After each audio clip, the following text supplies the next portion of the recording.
চল ভাই ক্রিকেট খেলবো। আরে আরে ওরে বাপরে কি রোদের তাপরে বাবা। আরে ভাই তুই কালি মাখছিস নাকি? এই সরসর শালা তোরা রোদকে ভয় পাচ্ছিস, আমাকে দেখ। এই দেখ আমার কিছু হইছে। আরে শালা পুড়ে গেলাম রে। চল এখন বিজ্ঞানী কিছু একটা করতে পারবে। আরে ওই তো ওই যে ওখানে বিজ্ঞানী, চল ওর কাছে যাই। এই যে বিজ্ঞানী, গরমে তো আর পারতেছি না, তাহলে তো এখন পৃথিবী ছেড়ে যাওয়াই লাগবে। আসো আমার সাথে। এবার আমরা অন্য গ্রহে চলে যাচ্ছি, সেখানে সূর্যও নেই, গরমের তাপও নেই। আরে ভাই এটা কেমন জায়গা? সবাই এখানে কাপড় ছাড়া ঘুরতেছে কেন? আরে বিজ্ঞানী ওই দেখো আমাদের কালুয়া, চলো ওর কাছে যাই। আরে ভাই কালুয়া, আরে তোরা আমার গ্রহে কি করতে আসছিস? আরে কালুয়া আমাদের গ্রহে অনেক গরম পড়তাছে, এজন্য তোর এখানে আসছি।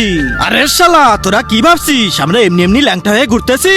মানে তার আগে আল্লাহকে ভালোবেসে থাকলে ভিডিওটাতে লাইক করে চ্যানেলটা সাবস্ক্রাইব করে দাও। আর যদি না করো তাহলে ভাববো তুমি আল্লাহকে ভালোই বাসো না।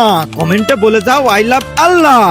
মানে তোদের ওখানকার চেয়ে আমাদের এখানে বেশি গরম, তার মানে আমরা ভুল জায়গায় আসছি। জলদি ফিরে চলো ভাই। কিভাবে যাবা আমাদের স্পেসশিপে?